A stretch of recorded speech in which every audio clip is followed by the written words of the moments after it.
주신 하나님의 말씀은 베드로후서 3장 1절에서 7절 말씀입니다.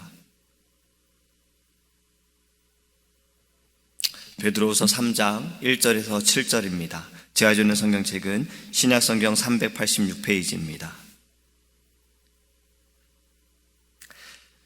사랑하는 자들아, 내가 이제 이 둘째 편지를 너희에게 쓰노니 이 두 편지로 너희의 진실한 마음을 깨워 생각나게 하여 곧 거룩한 선지자들이 예언한 말씀과 주 되신 구주께서 너희의 사도들로 말미암아 명하신 것을 기억하게 하려 하노라. 먼저 이것을 알지니 말세에 조롱하는 자들이 와서 자기의 정욕을 따라 행하며 조롱하여 이르되 주께서 강림하신다는 약속이 어디 있느냐? 조상들이 잔후로부터 만물이 처음 창조될 때와 같이 그냥 있다 하니 이는 하늘이 옛적부터 있는 것과 땅이 물에서 나와 물로 성립된 것도 하나님의 말씀으로 된 것을 그들이 일부러 잊으려 함이로다. 이로 말미암아 그때의 세상은 물이 넘침으로 멸망하였으되 이제 하늘과 땅은 그 동일한 말씀으로 불사르기 위하여 보호하신 바 되어 경건하지 아니한 사람들의 심판과 멸망의 날까지 보존하여 두신 것이니라. 아멘. 오늘 본문 1절에서는요, 베드로가 두 번째 편지를 쓰고 있는 이유에 대해서 말씀하고 있습니다. 이 서신을 쓴 이유는 진실한 마음을 일깨워 생각나게 하기 위함이다 라고 말씀합니다. 여러분, 여기서 말하는 진실하다라는 것은요, 정직함도 포함되어 있는 것이고 원문 성경에서는 순수하다라는 단어를 썼습니다. 헬라어로 에이리크네스, 이것은 무슨 말이냐면요, 바로 밀랍이 없다라는 의미입니다. 밀랍이 없다라는 것은 도자기 상인들이 도자기의 흠집이나 약한 부분을 감추려고 밀랍으로 때운 것, 이것을 확인하기 위해 도자기를 햇빛에 비춰서 여기가 원래 깨졌는데 밀랍으로 이거를 가린 게 아닌가 확인하는 것, 그것을 말하는 것입니다. 그래서 이러한 것이 없는 것을 의미하기 때문에 순수하다, 이것을 이야기하고 있는 거예요. 그래서 이 순수한 마음을 일깨우게 하기 위해서 사도 베드로는 편지를 쓴 겁니다. 그렇다면 이 순수함을 갖기 위해서 무엇을 해야 하는가? 2절에서 말씀합니다. 먼저는요, 거룩한 선지자들이 예언한 말씀을 기억하라.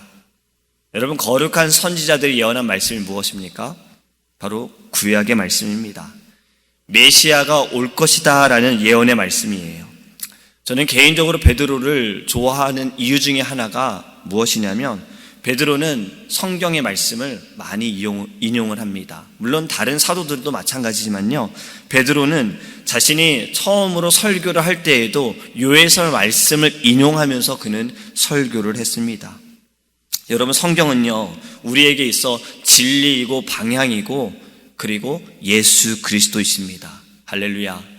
여러분, 우리 장로교 PCA 교단은요, 이 성경을 중심으로 합니다. 그래서 모든 교리의 시작은 성경입니다. 또한 교리도요, 말씀에 근거하여서 제시된 이론입니다. 그렇기 때문에 어떠한 교리도 성경보다 뛰어날 수는 없습니다. 지금 오부 예배 때 목사님께서 계속해서 여러분들에게 교리를 통해서 말씀을 가르쳐주고 계시잖아요. 전적 타락에 대해서, 무조건적인 선택, 이 모든 교리도 칼빈이 정한 것이고 또한 하나님의 신학자들이 정한 것인데 그들 또한 성경을 바탕으로 한 것입니다. 이것이 성경에서 어긋나면 큰 문제가 되잖아요. 그래서 성경보다 위대한 것은 없는 거예요. 그런데 여러분, 어떤 자유주의 신학자들은요, 성경을 인정하지 않습니다. 어느 목사님의 간증이었는데요, 그분이 독일에서 신학 공부를 할 때 교수님이 이렇게 이야기를 하신 거예요. 지금도 이 자리에 내 수업을 듣는 사람들 중에 성경이 하나님의 말씀이다라고 생각하는 사람은 나가라고 했대요. 성경은 그냥 사람이 쓴 것이다. 성경의 그러한 이적들, 기적들, 우리가 이해할 수 없는 것들 어떻게 우리가 알 수 있겠느냐? 이것은 그냥 사람들의 표현이다라고 말합니다. 여러분, 그렇게 주장하던 지금 유럽이 어떻게 되었습니까? 유럽의 교회들이 어떻게 되었습니까?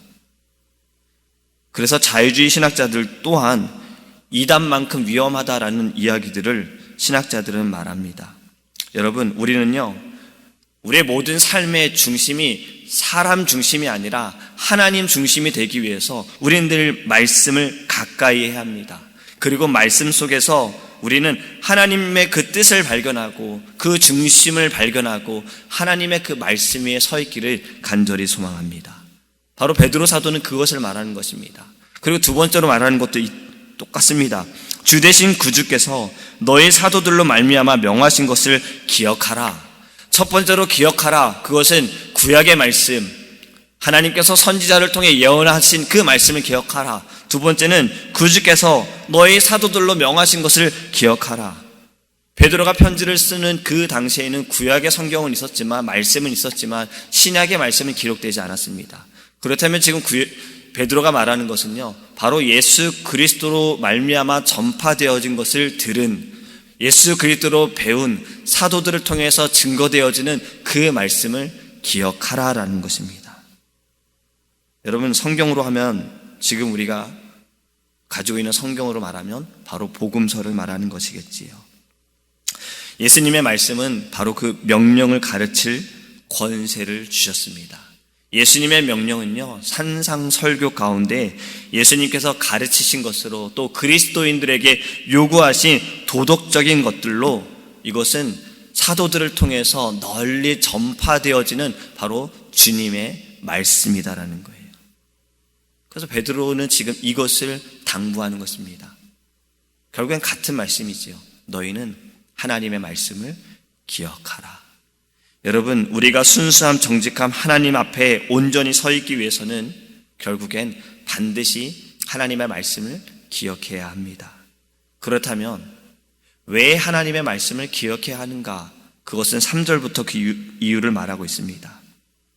우리가 2장에서 말한 것처럼 거짓 선생, 거짓 선지자에 대해서 주의하라, 그것과 같은 말인데요, 바로 3절의 말씀에는요, 바로 말세의 마지막 때에 조롱하는 자들이 있다라는 겁니다. 그들은 자기의 정욕에 따라서 그들은 행하게 되어지고 믿는 자들을 조롱한다라고 말씀합니다. 어떻게 조롱하는지 4절부터 더 자세히 말씀하고 있습니다. 주께서 강림하신다는 약속이 어디 있느냐? 이 말씀은 분명 예수님께서 다시 오시겠다고 했는데 도대체 그때가 언제냐? 아니, 왜 아직도 오시지 않느냐? 믿던 자들은 다 죽지 않았느냐? 이렇게 조롱한다라는 거예요. 여러분께 질문을 드려봅니다. 여러분, 마지막 때가 언제인지 아십니까? 만약에 안다고 하시면 큰일 나지요.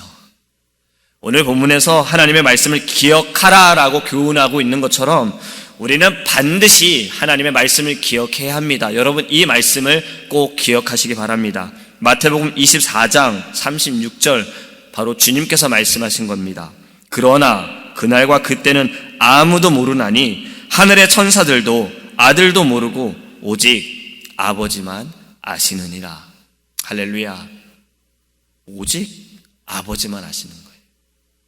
오실 예수님도 자신도 모른다라고 지금 말씀하셨어요. 주님도 모르는 것을 사람이 어떻게 압니까? 그런데 어떤 이단들은요, 이것을 알려고 성경에 있는 숫자들을 가지고 막 조합을 해서 이때야 라고 말하는 사람들도 있습니다. 여러분, 주님도 모르는 건 우리도 모르는 겁니다. 그리고 몰라야 하는 거예요. 마지막 그때는 오직 하나님만 아십니다. 이 말씀은 예수님께서 무화과 나무를 통해 교훈하실 때에 말씀으로 천지가 없어지는 그때에, 예수님께서 다시 오실 그때에, 곧 재림의 때에 하늘의 천사도 모르고 나도 모르고 오직 아버지만 아신다라고 말씀하셨어요. 하지만 그때의 징조는 어떻다라고 가르쳐 주십니다. 이 말씀 또한 마태복음 24장의 말씀인데요, 좀 깁니다. 그래도 너무나도 중요한 말씀이기 때문에 여러분 귀 기울여서 들어보시기 바랍니다. 제가 읽겠습니다. 마태복음 24장 4절부터 있는 말씀입니다. 예수께서 대답하여 이르시되 너희가 사람의 미혹을 받지 않도록 주의하라. 많은 사람이 내 이름으로 와서 이르되 나는 그리스도라 하여 많은 사람을 미혹하리라. 난리와 난리 소문을 듣겠으나 너희는 삼가 두려워하지 말라. 이런 일이 있어야 하되 아직 끝은 아니니라. 민족이 민족을, 나라가 나라를 대적하여 일어나겠고 곳곳에 기근과 지진이 있으리니 이 모든 것은 재난의 시작이니라. 그때 사람들이 너희를 환난에 넘겨주겠으며 너희를 죽이리니 너희가 내 이름 때문에 모든 민족에게 미움을 받으리라. 그때 많은 사람이 실족하게 되어 서로 잡아주고 서로 미워하겠으며 거짓 선지자가 많이 일어나 많은 사람을 미혹하겠으며. 여러분 어떻습니까? 지금 예수님께서 마지막 때에 어떤 징조가 일어날 것이다 라고 말씀하신 것이 우리가 읽은 베드로의 말씀과 베드로 전서와 베드로 후서에서 기록된 말씀과 좀 비슷한 말씀들이 많지요. 그럴 수밖에 없는 것은 베드로도 결국 예수님께 들은 말씀을 그는 전했기 때문에 그렇습니다. 이것이 조롱하는 자들의 첫 번째입니다. 도대체 그때가 언제냐라는 거예요. 근데 두 번째로 그들이 조롱하는 것은 바로 이겁니다. 만물이 창조 때와 다를 게 없다. 다르게 표현하면요, 이 모든 기간 동안 아무것도 일어나지 않았는데 왜 지금에 와서야 주님 오심을 우리가 기대해야 합니까? 라는 질문입니다. 모든 것이 변한 것이 없는데, 모든 것이 다 그대로 있는데 예수님의 재림은 없다라고 조롱하는 거예요. 5절의 말씀은 그들은 또 이렇게 말하지요. 제가 일부러 아까 강조해서 읽었는데 일부러 잊으려 한다라는 겁니다. 일부러 잊으려 한다. 여러분, 제가 여러분들께 권면을 드리는 것은요, 우리는요, 우리의 신앙은 종말론자가 되어서는 안 됩니다. 하지만 종말의 신앙은 가지고 있어야 합니다. 이것이 무슨 말이냐면요, 여러분들 마지막 때에 아까 말씀을 드렸던 것처럼 숫자를 조합해서 몇 년에 예수님 오실 것이다, 그 마지막 때를 계속 말하는 이들도 있어요. 몇 년 전에 유튜브에 봐서도 어떤 사람이 꿈을 꿨는데 어디에 전쟁이 일어날 것이다, 미국에 전쟁이 일어나고 한반도에 전쟁이 일어나고 그러면서 3차 세계대전이 일어나서 이 땅은 이제 곧 멸망할 것이다, 예수님이 오실 것이다, 이러한 주장들이 많이 있어요. 여러분, 물론 전쟁은 언젠가 날 수도 있고요, 언젠가는 정말 어렵고 힘들 때도 있을 겁니다. 그런데 우리가 아까 읽었던 말씀처럼 마지막 때는 아무도 모른다라는 거예요. 종말론자가 되어서는 안 되는데 종말의 신앙을 우리가 가지고 있어야 하는 것은 마라나타 아멘 주 예수여 어서 오시옵소서. 우리 예수님께서 승천하시면서 약속하신 그 말씀은 반드시 이루어집니다. 주님은 반드시 이 땅에 오십니다. 그 종말은 주님이 오시는 그날이 종말이 될 수도 있지만 내가 먼저 주님께 가는 종말도 있어요. 내가 주님께 하나님의 나라에 가서 주님을 만나는 그 순간이 또 우리에게 종말이 될 수도 있잖아요. 그렇기 때문에 우리는요, 종말의 때가 언제냐 여기에 매달릴 것이 아니라 주님께서 다시 오신 그날에, 아니 내가 주님을 만나는 그날에 주님께서 내게 물으시는 그 질문에 내가 너를 보냈는데 무엇을 했느냐, 어떠한 열매가 있느냐, 이 질문에 여러분 우리는 답하기 위해서 하루를 정말 마지막인 것처럼, 주님 곧 오실 것처럼 그러한 마음으로 살아가기를 간절히 소망합니다.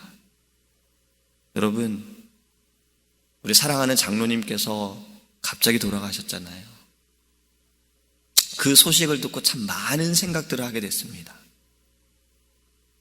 하나님께 기도도 했어요. 특히 가족들을 위해서 기도했어요. 근데 우리의 삶이 여러분 너무나도 바쁘게 살아가는 모든 순간에 정말 우리의 마지막 때를 모르잖아요. 그럼 여러분 우리는 어떻게 살아가야겠습니까? 그래서 저는 하나님께서 주신 마음이 바로 가치 있는 삶이었습니다. 여러분, 우리 하루하루가 주님이 주신 이 귀한 날, 오늘도 주님이 주신 한 날을 여러분 가치 있는 삶으로 살아가기 원합니다. 그냥 오늘이 우리에게는 마지막일 때, 이것은 또 나뿐만이 아니라 나와 함께하는 이에게도 마지막이 될 수도 있기에 여러분 우리는 그 사랑의 마음으로 갔으면 좋겠습니다. 어제는 농구를 사랑하는 이들에게는 굉장히 충격적인 또 날이었어요. 아주 유명한 농구 선수가 코비 브라이언트라는 선수가 있거든요. 이 선수가 어저께 죽었어요. 작년까지 선수로 열심히 뛰고 정말 훌륭한 선수였거든요. 이제는 은퇴해서 그동안 또 벌은 돈, 그리고 앞으로 어떻게 살아갈 것인지에 대해서 계획을 세우고 다 준비했던 이 사람이 어저께 딸 농구 가르친다고 차가 많이 막혀서 돈이 많으니까 개인 헬기가 있었어요. 그 헬기 타고 가다가 헬기가 떨어져서 9명이 죽었습니다. 모든 선수들이 충격을 받았어요. 여러분, 우리는 이렇게 생각합니다. 누군가의 죽음에 대해서 내일은 아니야. 나한테는 이런 일이 생기지 않을 거야. 하지만 우리에게도 그런 일은 생길 수 있어요. 그렇다면 여러분, 우리 삶을 어떻게 살아가시겠습니까? 여러분, 오늘 하루를 어떻게 살아가시겠습니까? 오늘 베드로를 통해서 하나님께서 주신 말씀을 기억하면서, 말씀을 통해 분별하면서 내 삶의 중심이 내가 아니라 하나님 중심으로 살아가면서 여러분, 가치 있는 삶을 살기를 원합니다. 주를 위해 살고, 주님이 인도하신 대로 살고, 주님과 동행하는 삶이 되기를 여러분, 정말 간절히 예수 그리스도 이름으로 축복합니다. 기도하겠습니다. 사랑의 하나님, 감사합니다. 우리의 모든 삶은 주님께서 허락하여 주셨습니다.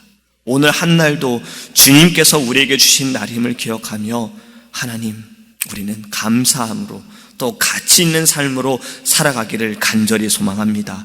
이 삶을 살아가기 위해서 하나님께서 베드로를 통해 주신 이 말씀처럼 말씀을 기억하게 하여 주시옵소서. 마지막 때에 많은 일들이 일어나며 그 가운데 거짓된 것들이 현혹하고 넘어뜨립니다. 주님, 우리는 말씀으로 분별하게 하여 주시고 말씀으로 하나님이 깨어있을 수 있는 하나님의 자녀가 되게 하여 주시옵소서.